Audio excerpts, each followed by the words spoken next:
The Call of the Canyon by Zane Grey. Chapter 2, Part 1.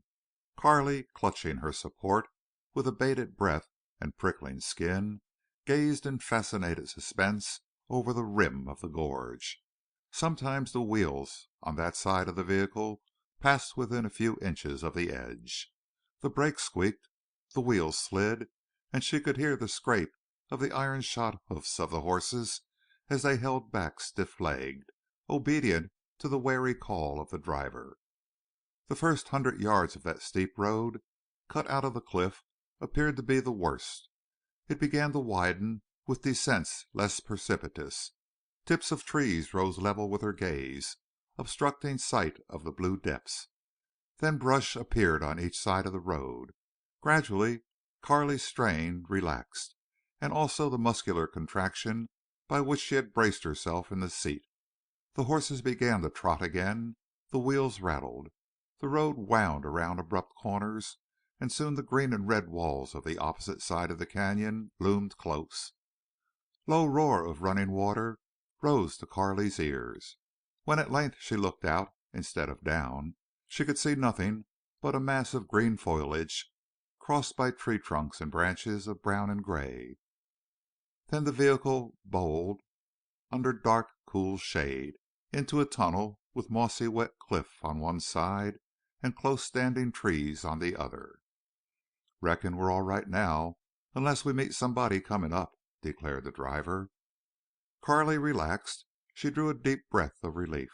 She had her first faint intimation that perhaps her extensive experience of motor cars, express trains, transatlantic liners, and even a little of airplanes, did not range over the whole adventurous life. She was likely to meet something entirely new and striking out here in the West. The murmur of falling water sounded closer. Presently Carley saw that the road turned at the notch in the canyon and crossed a clear, swift stream.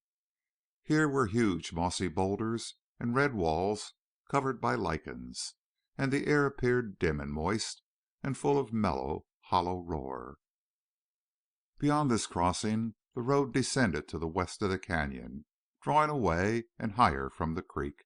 Huge trees, the like of which Carley had never seen, began to stand majestically up out of the gorge, dwarfing the maples and white-spotted sycamores. The driver called these great trees yellow pines. At last the road led down from the steep slope to the floor of the canyon. What from far above had appeared only a green-timbered, choked cleft proved from close relation to be a wide, winding valley, tip and down, densely forested for the most part, yet having open glades and bisected from wall to wall by the creek. Every quarter of a mile or so the road crossed the stream, and at these fords Carley again held on desperately and gazed out dubiously, for the creek was deep, swift, and full of boulders. Neither driver nor horses appeared to mind obstacles. Carley was splashed and jolted not inconsiderably. They passed through groves of oak trees, from which the creek manifestly derived its name, and under gleaming walls, cold, wet, gloomy, and silent, and between the lines of solemn, wide-spreading pines. Carley saw deep, still green pools eddying under huge massed jumble of cliffs, and stretches of white water, and then, high above the tree tops, a wild line of canyon rim, cold against the sky. She felt shut in from the world, lost in an unscalable rut of the earth. Again the sunlight had failed, and the gray gloom of the canyon oppressed her. It struck Carley as singular that she could not help being affected by mere weather, mere heights and depths, mere rock walls and pine trees and rushing water. For really, what had these to do with her? They were only physical things that she was passing. Nevertheless, although she resisted sensation, she was more and more shot through and through with the wildness and the savageness of this canyon. A sharp turn of the road to the right disclosed a slope down the creek, across which showed orchards and fields, and a cottage nestling at the base of the wall. The ford at this crossing gave Carley more concern than any that had been passed, for there was greater volume and depth of water. One of the horses slipped on the rocks, plunged up and on with a great splash. They crossed, however, without more mishap to Carley than further acquaintance with this iciest of waters. From this point the driver turned back along the creek, passed between orchards and fields, and drove along the base of the red wall to come suddenly upon a large rustic house that had been hidden from Carley's sight. It sat almost against a stone cliff from which poured a white foamy sheet of water. The house was built of slabs with the bark on, and it had a lower and upper porch running all around at least as far as the cliff. Green growths from the rock wall overhung the upper porch. A column of blue smoke curled lazily upward from a stone chimney. On one of the porch posts hung a sign with rude lettering, "La Lomi Lodge." "Hey, Josh, did you fetch the flour?" called a woman's voice from inside. "Hello. I reckon I didn't forget nothing," replied the man as he got down. "And say, Miss Hutter, here's a young lady from New York." That latter speech of the driver's brought Mrs. Hutter out on the porch. "Flo, come here," she called to some one evidently near at hand, and then she smilingly greeted Carley. "Get down and come in, miss," she said. "I'm sure glad to see you." Carley, being stiff and cold, did not very gracefully disengage herself from the high muddy wheel and step. When she mounted to the porch she saw that Mrs. Hutter was a woman of middle age, rather stout, with strong face, full of fine wavy lines, and kind dark eyes. "I'm Miss Burch," said Carley. "You're the girl whose picture Glenn Kilbourne has over his fireplace," declared the woman heartily. "I'm sure glad to meet you, and my daughter Flo will be, too." That about her picture pleased and warmed Carley. "Yes, I'm Glenn Kilbourne's fiancé. I've come West to surprise him." "Is he here? Is he well?" "Fine. I saw him yesterday. He's changed a great deal from what he was at first. 'Most all the last few months. I reckon you won't know him. But you're wet and cold and you look fagged. Come right in to the fire." "Thank you. I'm all right," returned Carley. At the doorway they encountered a girl of lithe and robust figure, quick in her movements. Carley was swift to see the youth and grace of her, and then a face that struck Carley as neither pretty nor beautiful, but still wonderfully attractive. "Flo, here's Miss Burch," burst out Miss Hutter, with cheerful importance. "Glenn Kilbourne's girl, come all the way from New York to surprise him." "Oh, Carley, I sure am happy to meet you," said the girl, in a voice of slow, drawling richness. "I know you. Glenn has told me all about you." If this greeting, sweet and warm as it seemed, was a shock to Carley, she gave no sign. But as she murmured something in reply, she looked with all a woman's keenness into the face before her. Flo Hutter had a fair skin, generously freckled, a mouth and chin too firmly cut to suggest a softer feminine beauty, and eyes of clear light hazel, penetrating, frank, fearless. Her hair was very abundant, almost silver gold in color, and it was either rebellious or showed lack of care. Carley liked the girl's looks and liked the sincerity of her greeting, but instinctively she reacted antagonistically because of the frank suggestion of intimacy with Glenn. But for that she would have been spontaneous and friendly rather than restrained. They ushered Carley into a big living room and up to a fire of blazing logs, where they helped divest her of the wet wraps. All the time they talked in the solicitous way natural to women who were kind and unused to many visitors. Then Mrs. Hutter bustled off to make a cup of hot coffee while Flo talked. "We'll sure give you the nicest room, with a sleeping porch right under the cliff where the water falls. It'll sing you to sleep. Of course you needn't use the bed outdoors until it's warmer. Spring is late here, you know, and we'll have nasty weather yet. You really happened on Oak Creek at its least attractive season. But then it's always, well, just Oak Creek, you'll come to know." "I dare say I'll remember my first sight of it and the ride down that cliff road," said Carley, with a wan smile. "Oh, that's nothing to what you'll see and do," returned Flo, knowingly. "We've had Eastern tenderfeet here before, and never was there one of them who didn't come to love Arizona." "Tenderfoot? It hadn't occurred to me, but of course," murmured Carley. Then Mrs. Hutter returned, carrying a tray which she set upon a chair and drew to Carley's side. "Eat and drink," she said, as if these actions were the cardinally important ones of life. "Flo, you carry your bags up to the west room.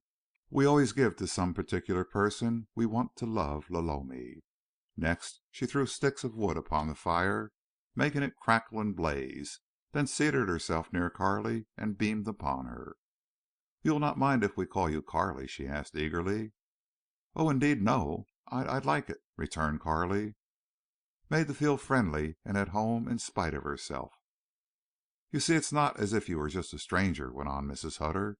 "Tom, that's Flo's father, took a liking to Glenn Kilbourne when he first came to Oak Creek over a year ago. I wonder if you all know how sick that soldier boy was. Well, he lay on his back for 2 solid weeks, in the room we're giving you, and I, for one, didn't think he'd ever get up. But he did, and he got better, and after a while he went to work for Tom. Then 6 months and more ago he invested in the sheep business with Tom. He lived with us until he built his cabin up West Fork. He and Flo have run together a good deal, and naturally he told her about you. So you see you're not a stranger, and we want you to feel you're with friends." "I thank you, Mrs. Hutter," replied Carley feelingly. "I never could thank you enough for being good to Glenn. I did not know he was so sick. At first he wrote, but seldom." "Reckon he never wrote you or told you what he did in the war," declared Mrs. Hutter. "Indeed, he never did." "Well, I'll tell you some day. For Tom found out all about him. Got some of it from a soldier who came to Flagstaff for lung trouble. He'd been in the same company with Glenn. We didn't know this boy's name while he was in Flagstaff, but later Tom found out. John Henderson. He was only 22, a fine lad, and he died in Phoenix. We tried to get him out here, but the boy wouldn't live on charity. He was always expecting money, a war bonus, whatever that was. It didn't come. He was a clerk at the El Tovar for a while. Then he came to Flagstaff, but it was too cold, and he stayed there too long." "Too bad," rejoined Carley thoughtfully. This information as to the suffering of American soldiers had augmented during the last few months, and seemed to possess strange, poignant power to depress Carley. Always she had turned away from the unpleasant, and the misery of unfortunates was as disturbing almost as direct contact with disease and squalor. But it had begun to dawn upon Carley that there might occur circumstances of life in every way affronting her comfort and happiness, which it would be impossible to turn her back upon. At this juncture Flo returned to the room, and again Carley was struck with the girl's singular freedom of movement and the sense of sure poise and joy that seemed to emanate from her presence. "I've made a fire in your little stove," she said. "There's water heating. Now won't you come up and change those traveling clothes? You'll want to fix up for Glenn, won't you?" Carley had to smile at that. This girl indeed was frank and unsophisticated, and somehow refreshing. Carley rose. "You are both very good to receive me as a friend," she said. "I hope I shall not disappoint you. Yes, I do want to improve my appearance before Glenn sees me. Is there any way I can send word to him by someone who has not seen me?" "There sure is. I'll send Charley, one of our hired boys." "Thank you. Tell him to say that there is a lady here from New York to see him, and it is very important." Flo Hutter clapped her hands and laughed with glee. Her gladness gave Carley a little twinge of conscience. Jealousy was an unjust and stifling thing. Carley was conducted up a broad stairway and along a boarded hallway to a room that opened out on the porch. A steady low murmur of falling water assailed her ears. Through the open door she saw across the porch to a white tumbling lacy veil of water, falling, leaping, changing, so close that it seemed to touch the heavy pole railing of the porch. This room resembled a tent. The sides were of canvas. It had no ceiling, but the rough-hewn shingles of the roof of the house sloped down closely. The furniture was homemade. An Indian rug covered the floor. The bed, with its woolly, clean blankets and the white pillows, looked inviting. "Is this where Glenn lay when he was sick?" queried Carley. "Yes," replied Flo, gravely, and a shadow darkened her eyes. "I ought to tell you all about it. I will some day. But you must not be made unhappy now. Glenn nearly died here. Mother or I never left his side for a while there when life was so bad." She showed Carley how to open the little stove and put the short billets of wood inside and work the damper, cautioning her to keep an eye on it so that it would not get too hot. She left Carley to herself. Carley found herself in an unfamiliar mood. There came a leap of her heart every time she thought of the meeting with Glenn. So soon now to be, but it was not that which was unfamiliar. She seemed to have a difficult approach to undefined and unusual thoughts. All this was so different from her regular life. Besides, she was tired. But these explanations did not suffice. There was a pang in her breast which must owe its origin to the fact that Glenn Kilbourne had been ill in this little room, and some other girl than Carley Burch had nursed him. "Am I jealous?" she whispered. "No." But she knew in her heart that she lied. A woman could no more help being jealous under such circumstances than she could help the beaten throb of her blood. Nevertheless, Carley was glad Flo Hutter had been there, and always she would be grateful to her for that kindness. Carley disrobed and, donning her dressing gown, she unpacked her bags and hung her things up on pegs under the curtained shelves. Then she lay down to rest with no intention of slumber. But there was a strange magic in the fragrance of the room, like the piney tang outdoors, and in the feel of the bed, especially in the low, dreamy hum and murmur of the waterfall. She fell asleep. When she awakened it was 5 o'clock. The fire in the stove was out, but the water was still warm. She bathed and dressed, not without care, yet as swiftly as was her habit at home. And she wore white because Glenn had always liked her best in white. But it was assuredly not a gown to wear in a country house where drafts of cold air filled the unheated rooms and halls. So she threw around her a warm sweater shawl with colorful bars becoming to her dark eyes and hair. All the time that she dressed and thought, her very being seemed to be permeated by that soft murmuring sound of falling water. No moment of waking life there at the Lomi Lounge, or perhaps of slumber hours, could be wholly free of that sound. It vaguely tormented Carley, yet was not uncomfortable. She went out upon the porch. The small alcove space held a bed and a rustic chair. Above her the peeled poles of the roof descended to within a few feet of her head. She had to lean over the rail of the porch to look up. The green and red rock wall sheered ponderously near. The waterfall showed first at the notch of a fissure, where the cliff split, and down over smooth places the water gleamed, to a narrow crack with little drops, and suddenly to leap into a thin white sheet. Out from the porch the view was restricted to glimpses between the pines, and beyond to the opposite wall of the canyon. How shut in, how walled in this home! In summer it might be good to spend a couple of weeks here, soliloquized Carley. But to live here, heavens! A person might as well be buried. Heavy footsteps on the porch below, accompanied by a man's voice, quickened Carley's pulse. Did they belong to Glenn? After a strained second she decided not. Nevertheless, the acceleration of her blood and unwonted glow of excitement, long a stranger to her, persisted as she left the porch and entered the boarded hall. How gray and barn-like this upper part of the house! From the head of the stairway, however, the big living room presented a cheerful contrast. There were warm colors, some comfortable rockers, a lamp that shed a bright light, and an open fire which alone would have dispelled the raw gloom of the day. A large man in corduroys and top boots advanced to meet Carley. He had a clean-shaven face that might have been hard and stern but for his smile, and one look into his eyes revealed their resemblance to Flo's. "I'm Tom Hutter, and I'm sure glad to welcome you to Lolomi, Miss Carley," he said. His voice was deep and slow. There was ease and force in his presence, and the grip he gave Carley's hand was that of a man who made no distinction in handshaking.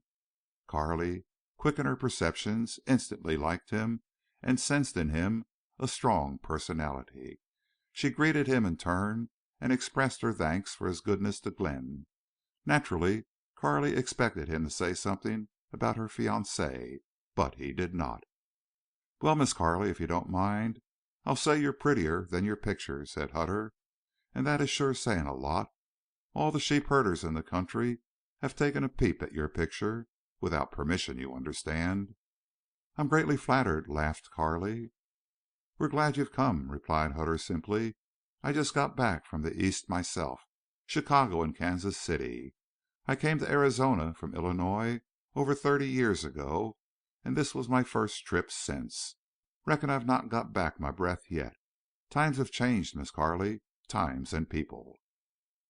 Mrs. Hutter bustled in from the kitchen, where manifestly she had been importantly engaged. "For the land's sake!" she exclaimed fervently, as she threw up her hands at sight of Carley. Her expression was indeed a compliment, but there was a suggestion of shock in it. Then Flo came in. She wore a simple gray gown that reached the top of her high shoes. "Carley, don't mind mother," said Flo. "She means your dress is lovely, which is my say too. But listen. I just saw Glenn coming up the road." Carley ran to the open door with more haste than dignity. She saw a tall man striding along. Something about him appeared familiar. It was his walk, an erect, swift carriage, with a swing of the march still visible. She recognized Glenn, and all within her seemed to become unstable. She watched him cross the road, face the house. How changed! No, this was not Glenn Kilbourne. This was a bronzed man, wide of shoulder, roughly garbed, heavy-limbed, quite different from the Glenn she remembered. He mounted the porch steps, and Carley, still unseeing herself, saw his face. Yes, Glenn. Hot blood seemed to be tingling, liberated in her veins. Wheeling away, she backed against the wall behind the door and held up a warning finger to Flo, who stood nearest.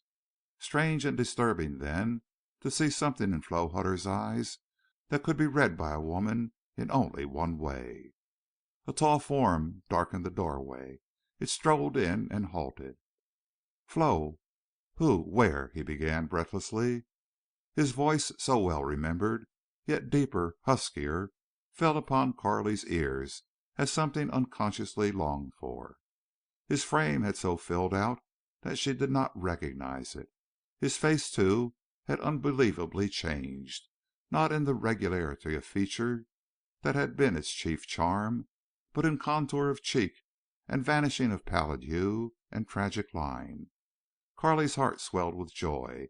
Beyond all else she had hoped to see that sad, fixed hopelessness, the havoc gone from his face. Therefore the restraint and nonchalance upon which Carley prided herself sustained eclipse. "Glenn, look who's here!" she called, in a voice she could not have steadied to save her life. This meeting was more than she had anticipated. Glenn whirled with an inarticulate cry. He saw Carley. Then, no matter how unreasonable or exacting had been Carley's longings, they were satisfied. "You!" he cried, and leaped at her with radiant face. Carley not only did not care about the spectators of this meeting, but forgot them utterly. More than the joy of seeing Glenn, more than all the self-satisfying assurance to her woman's heart that she was still beloved, welled up a deep, strange, profound something that shook her to her depths. It was beyond selfishness. It was gratitude to God and to the West that had restored him. "Carley, I couldn't believe it was you," he declared, releasing her from his close embrace, yet still holding her. "Yes, Glenn, it is I, all you've left of me," she replied tremulously, and she sought with unsteady hands to put up her disheveled hair. "You big sheep herder, you Goliath!" I was never so knocked off my pins," he said. "A lady to see me from New York! Of course it had to be you, but I couldn't believe. Carley, you were good to come." Somehow the soft, warm look of his dark eyes hurt her. New and strange indeed it was to her, as were other things about him.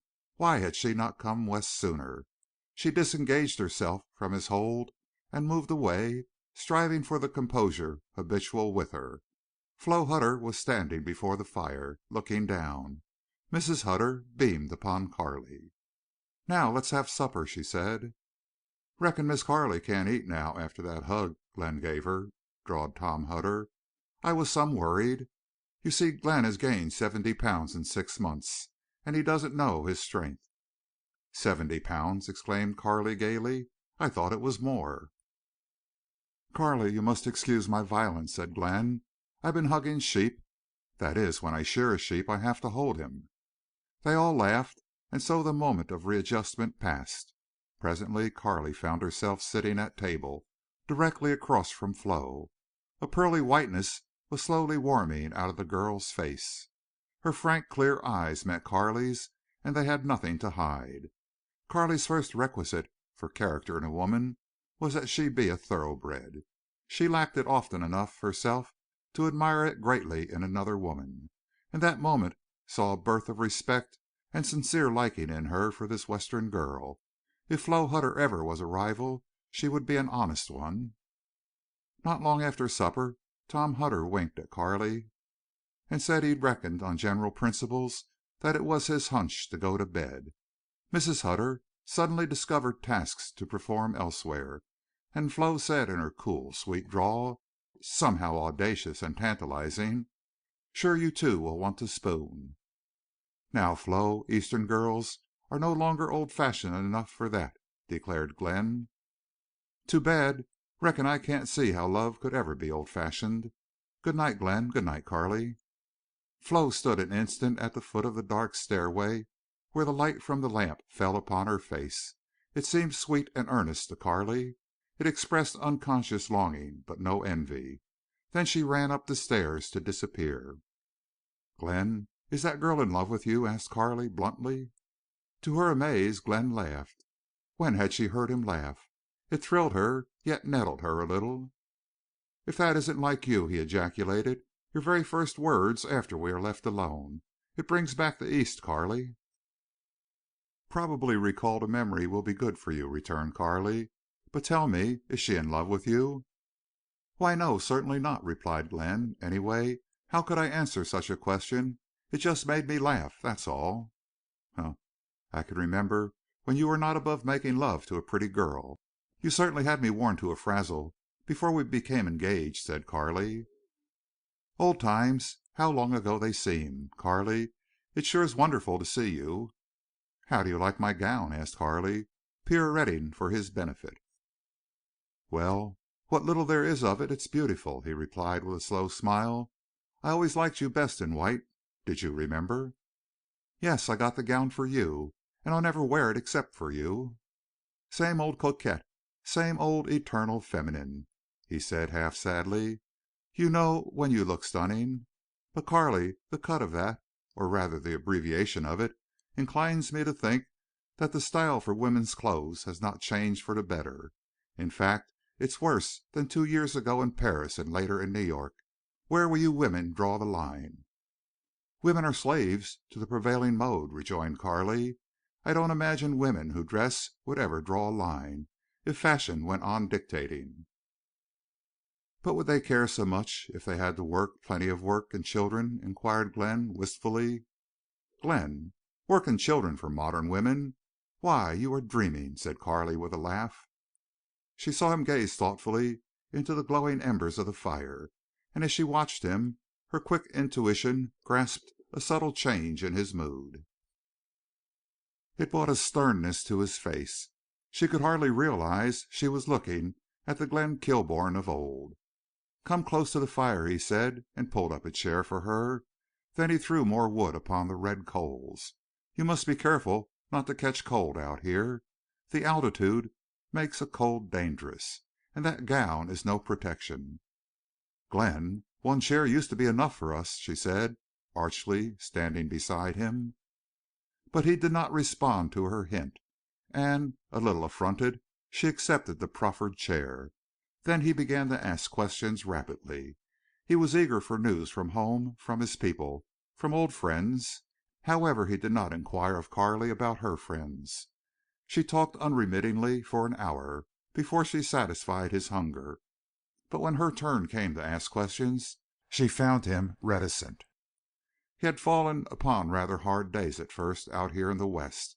Then his health had begun to improve, and as soon as he was able to work his condition rapidly changed for the better, and now he was getting along pretty well. Carley felt hurt at his apparent disinclination to confide in her. The strong cast of his face, as if it had been chiseled in bronze, the stern set of his lips and the jaw that protruded lean and square cut, the quiet masked light of his eyes, the coarse roughness of his brown hands, mute evidence of strenuous labors, these all gave a different impression from his brief remarks about himself. Lastly, there was a little gray in the light brown hair over his temples. Glenn was only 27, yet he looked 10 years older. Studying him so, with the memory of earlier years in her mind, she was forced to admit that she liked him infinitely more as he was now. He seemed proven. Something had made him a man. Had it been his love for her, or the army service, or the war in France, or the struggle for life and health afterwards? Or had it been this rugged, uncouth West? Carley felt insidious jealousy of this last possibility. She feared this West. She was going to hate it. She had womanly intuition enough to see in Flo Hutter a girl somehow to be reckoned with.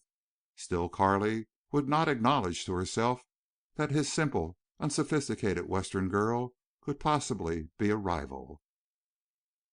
Carley did not need to consider the fact that she had been spoiled by the attention of men. It was not her vanity that precluded Flo Hutter as a rival.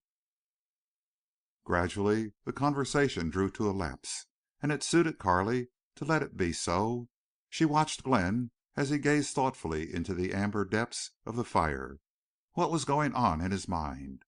Carley's old perplexity suddenly had rebirth, and with it came an unfamiliar fear which she could not smother. Every moment that she sat there beside Glenn she was realizing more and more a yearning, passionate love for him. The unmistakable manifestation of his joy at sight of her, the strong, almost rude expression of his love, had called to some responsive but hitherto unplumbed depths of her. If it had not been for these undeniable facts, Carley would have been panic-stricken. They reassured her, yet only made her state of mind more dissatisfied. "Carley, do you still go in for dancing?" Glenn asked presently, with his thoughtful eyes turning to her. "Of course I like dancing, and it's about all the exercise I get," she replied. "Have the dances changed again?" "It's the music, perhaps, that changes the dancing. Jazz is becoming popular, and about all the crowd dances now is an infinite variation of fox trot." "No waltzing?" "I don't believe I waltzed once this winter." "Jazz. That's a sort of tin-panning, jiggling stuff, isn't it?" "Glenn, it's the fever of the public pulse," replied Carley. "The graceful waltz, like the stately minuet, flourished back in the days when people rested rather than raced." "More's the pity," said Glenn. Then, after a moment in which his gaze returned to the fire, he inquired rather too casually, "Does Morrison still chase after you?" "Glenn, I'm neither old nor married," she replied, laughing. "No, that's true. But if you were married it wouldn't make any difference to Morrison." Carley could not detect bitterness or jealousy in his voice. She would not have been averse to hearing either. She gathered from his remark, however, that he was going to be harder than ever to understand. What had she said or done to make him retreat within himself, aloof, impersonal, unfamiliar? He did not impress her as lover-like. What irony of fate was this that held her there yearning for his kisses and caresses as never before, while he watched the fire and talked as to a mere acquaintance and seemed sad and far away?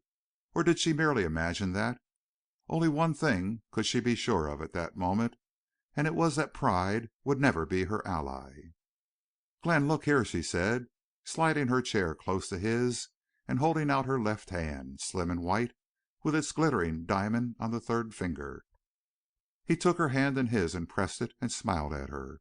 "Yes, Carley, it's a beautiful, soft little hand, but I think I'd like it better if it were strong and brown and coarse on the inside from useful work."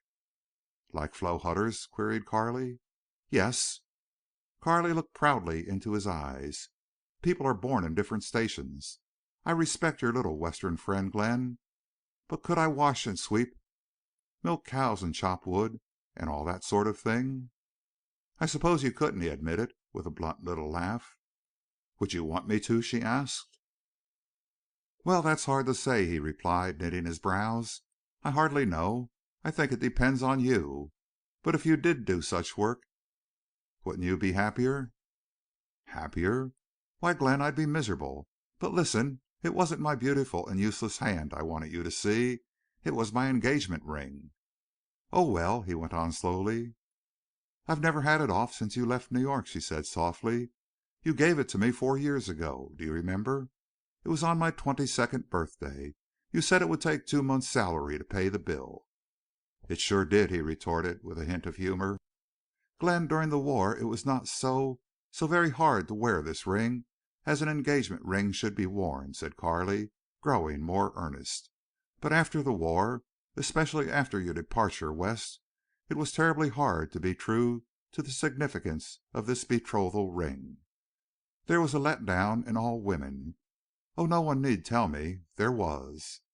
And men were affected by that and the chaotic conditions of the times. New York was wild during the year of your absence. Prohibition was a joke. Well, I gadded, danced, dressed, drank, smoked, motored, just the same as the other women in our crowd. Something drove me to. I never rested.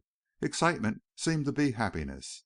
Glenn, I'm not making any plea to excuse all that. But what I want you to know how under trying circumstances I was absolutely true to you. Understand me. I mean true as regards love. Through it all I loved you just the same. And now I'm with you it seems, oh, so much more. Your last letter hurt me. I don't know just how. But I came West to see you, to tell you this, and to ask you, do you want this ring back?" "Certainly not," he replied, forcefully, with a dark flush spreading over his face. "Then you love me?" she whispered. "Yes, I love you," he returned, deliberately. "And in spite of all you say, very probably more than you love me.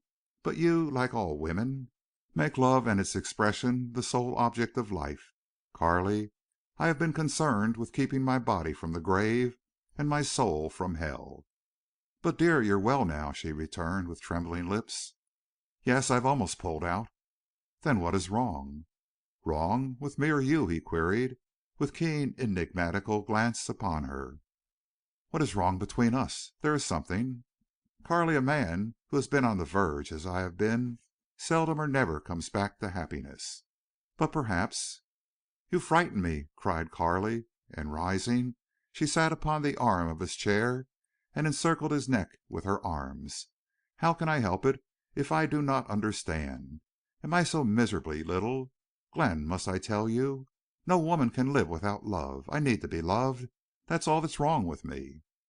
"Carley, you are still an imperious, mushy girl," replied Glenn, taking her into his arms. "I need to be loved, too. But that's not what is wrong with me. You'll have to find it out yourself." "You're a dear old Sphinx," she retorted. "Listen, Carley," he said, earnestly, "about this love-making stuff. Please don't misunderstand me. I love you. I'm starved for your kisses.